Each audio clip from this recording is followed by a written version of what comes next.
What is going on, everybody? This is James Krasnerick here for another live podcast of Real Still Sports on Spreaker Web Radio. For those of you that tuned in on the 19th, I did a segment on my opinion related to the top quarterbacks on the NFL's top 100 list of 2014. What I liked, what I disliked, and you can always check that out. I will not be giving out spoilers for that. Today I will be doing, or tonight I should say, because it's almost 20 after 11 here in the evening. It's kind of funny doing this show late at night. You figure I gotta be up at work. I gotta be up for work in about 6 hours, so it's okay. I feel that my fans are worth it and they deserve a good show, so I'm gonna give it one. It is time to talk about the top 100 NFL players list that was done by the NFL that they've done annually since 2011. And this show will detail the running backs. And here is how the list went from bottom to top. Numbers 91 and 90 were shared by Matt Forte and Eddie Lacy respectively. Numbers 87 and 85 were held by DeMarco Murray and Reggie Bush respectively. Frank Gore held spot number 46. And then there was a gap for a while. We didn't see another running back until Marshawn Lynch at 14th. Jamal Charles is ranked 8th. LaShawn McCoy 5th. And Adrian Peterson ranked 4th. For the record, I believe that they got the top 4 running backs in the league correct. Maybe you can make an argument that Marshawn Lynch is a little bit more worn down than Peterson, McCoy, and Charles, even though he's actually been in the league about as long as Peterson has. But I'm starting to feel that Frank Gore is getting a little bit of love from the voters. Because in looking at Frank Gore's numbers, he reached the Pro Bowl this year. His yardage total was the lowest since it was in 2010. His receiving yardage total was actually the 3rd worst of his career. His yards per attempt was the worst of his career. And if you look at what he did in the playoffs, he was not very impressive. His average this year in the playoffs, it's a respectable 4.6 yards. But when you look at the 2 games, a very average showing against Green Bay, a pretty impressive performance against Carolina in that defense. But in Seattle, 11 carries for 14 yards. I honestly know that Peterson could have cracked at least 40 on that team in Seattle. There was no way they were moving the football. Actually, I correct myself. I was incorrect on his numbers in the postseason. 3.42 yards per carry. I was looking at his career total. I think Frank Gore is a little bit overrated here. I do not believe a running back with his credentials this year deserved to be as high as he was. I can justify putting him at about 60 or maybe 55 as the highest, but no higher.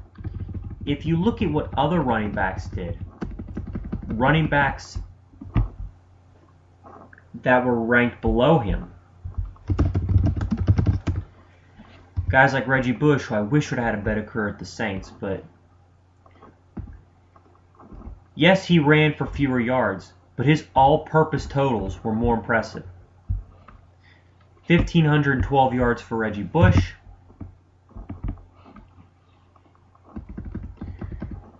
1,269 for Frank Gore. I thought that Bush had a better year.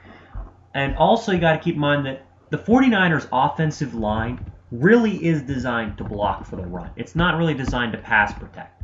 And that's been evident in a lot of games in which Colin Kaepernick and Alex Smith have played over the last 2-3 years. The lines are designed to really more or less just block the pass, not really designed to be a run-first offensive line. He cracked 1,000, which is pretty impressive. Who also I thought had a really nice season, was ranked a little bit lower in this list, was DeMarco Murray. He had over 1,100 yards, 9 touchdowns rushing, a respectable 350 yards receiving, and 10 touchdowns total. Easily the best season of his career. I think he's proven himself to be a half-decent running back, and I believe he's got a couple of really good years left ahead of him. Several years, actually. I will comment, though, that Adrian Peterson, though, is still the best running back in football. Now you can throw out arguments and say LaShawn McCoy and Jamal Charles are better, receiving out of the backfield. I get that. But look at who you got on offense around those guys. Jamal Charles has Dwayne Bowe. He's got a pretty good offensive line. He's got Alex Smith. He's got a team with some pretty decent weapons. Look at LaShawn McCoy. He's got Nick Foles, and last year he had Deshaun Jackson, though he won't have that luxury this year. He's going to get Jeremy Maclin. They've already got a couple of big play guys in the passing game as well, such as Avant. Who does Peterson have to go with on offense? Who does he have to take some of the pressure off him? Cordero Patterson? And he's a rookie. I look at what Peterson did, and I think that it was much more impressive this year. If you look at his numbers from this year, granted they were down from the 2,000-yard season. That's going to be almost impossible to top. But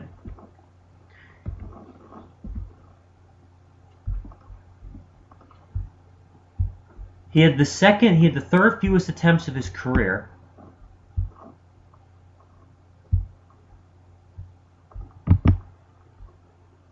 And the second fewest yards. But the funny thing is that the Minnesota Vikings, their offense this year,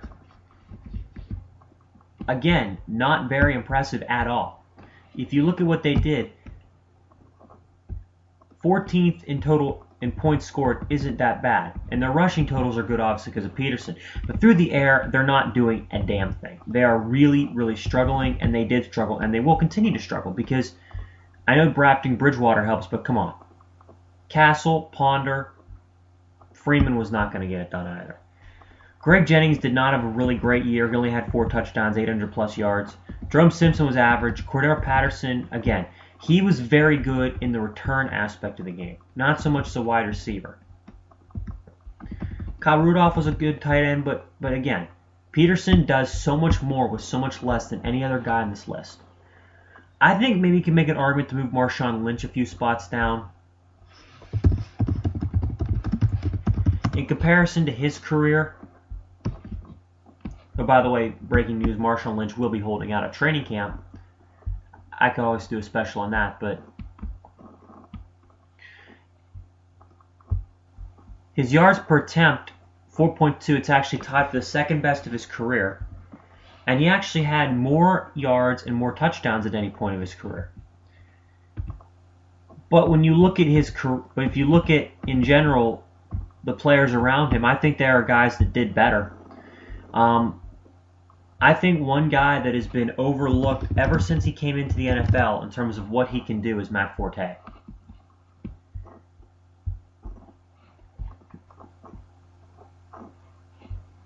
This year, 1,339 yards rushing, 4.6 yards a carry, 9 rushing touchdowns, 594 yards receiving and 3 touchdowns, over 1,900 yards from scrimmage and 12 touchdowns total. The dude has so much game. And I just think that as a runner, he might not be on Frank Gore's level, but he's clearly superior as a pass receiver. And I think Eddie Lacy deserves some more love too. I really do, because Lacy came into a situation where his best games were pretty much when Rodgers was not there. And that's actually the scary thing, because Aaron Rodgers' his whole career in Green Bay has never had that guy to turn to. I mean, James Starks was decent for a while, but he never really panned out. He almost came to the Steelers at one point. You look at Eddie Lacy and the fact that he had one of the better rookie years of anybody as a running back position in a long time. The funny thing is that in the games that Lacy played in his career so far, he played 15 games last season, and the game against Chicago, the first one, Rodgers went down, he had a really good game. He had a really good game against Minnesota, a very good game at Dallas. He had a really good season. And the fact is, he was such a really good grinder. He was able to grind games out late, something that Green Bay has not had the luxury of ever since Rodgers has started for that team. And if you look at him, he's in a position where he's only going to get better because, think about it, Even though the receivers might not be there anymore in Green Bay, they've still got Randall Cobb and Jordy Nelson to open up the passing game. And as long as you got Rodgers at quarterback, you can't commit fully to the run. Meaning Eddie Lacy on second and third down and shorts, he's going to be getting so many looks to bust through the hole. It's going to be ridiculous. So I, for one, think that Eddie Lacy is due for a monster 2014 season. Jamal Charles is pretty much the only guy I haven't talked about, and I think he's about adequately placed on this list.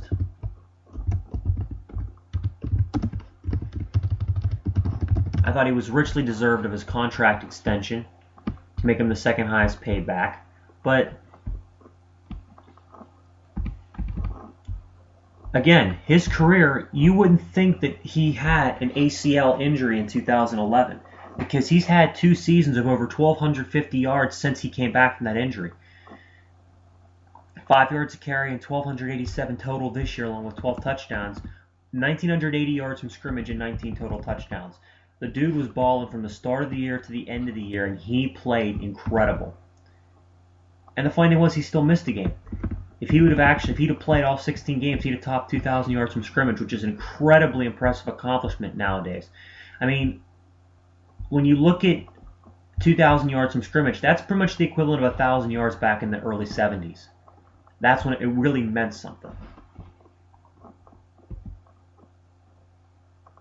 But the funny thing was about Charles is that, other than the game at Oakland, where he failed to top, to where he only had 20 yards, he ran for at least 55 yards in all of his other games, at least 86 yards in 8 of his games. So he had a very consistent season from start to finish. And if you look at it, 77 yards in game 1.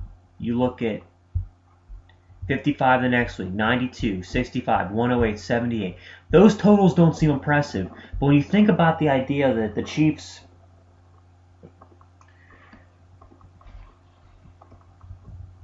that Jamal Charles is not a guy that you can give the ball to 30 times a game, that just goes to show you the fact that his yards per carry average is ridiculous. So all in all, that's what I think of this list. I feel that if I'm going to start from top to bottom, Peterson, McCoy keep where they are. Jamal Charles, I maybe bump him up a spot in this list. I thought Marshawn Lynch had a very good year, the best of his career. I'd say keep him right about where he is. I would drop Frank Gore pretty considerably because the 49ers offensive line is pretty much built to run the football. He had one of the worst seasons of his career, even though it's still a very good one and a Pro Bowl one. But I just think that other guys did better. I think Matt Forte deserved to be up much higher. I thought also that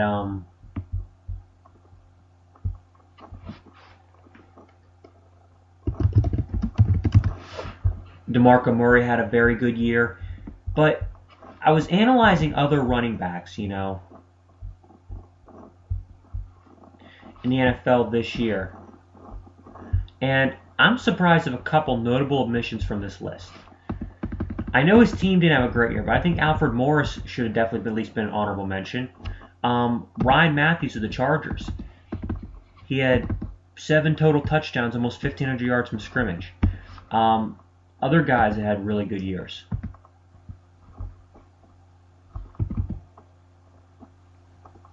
Giovanni Bernard had an incredibly good rookie year. I know he came on late, but Le'Veon Bell could at least been honorable mention. He had 1,259 yards and 8 touchdowns and only played 13 games. So, honestly, looking at it, I don't think there's really any guys you could put in the top 100 that weren't there. I think maybe you could constitute possibly putting Ryan Matthews up there, but again, my list remains as such. I keep Peterson, McCoy, Charles in about the same spot. Maybe bump up the Lynch a few spots. Definitely drop Gore. Probably raise Bush and Murray up a few spots. Move Matt Forte into about the top 30 because he truly deserved it. If you look at it, the fans who watched the game saw how great he was. They have him ranked higher than Frank Gore considerably. They have him ranked 25th versus Gore 65th.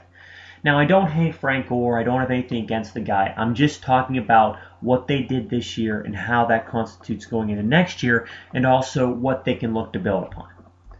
And that, in turn, does it for my show today. I hope you guys enjoyed what I had to say. I should be doing the one on the wide receivers very shortly. It's the position that was very much represented on this list, making this one a very, very interesting task to do. But in fact, I might actually try to tackle that tonight and knock that out. We'll see how I'm feeling.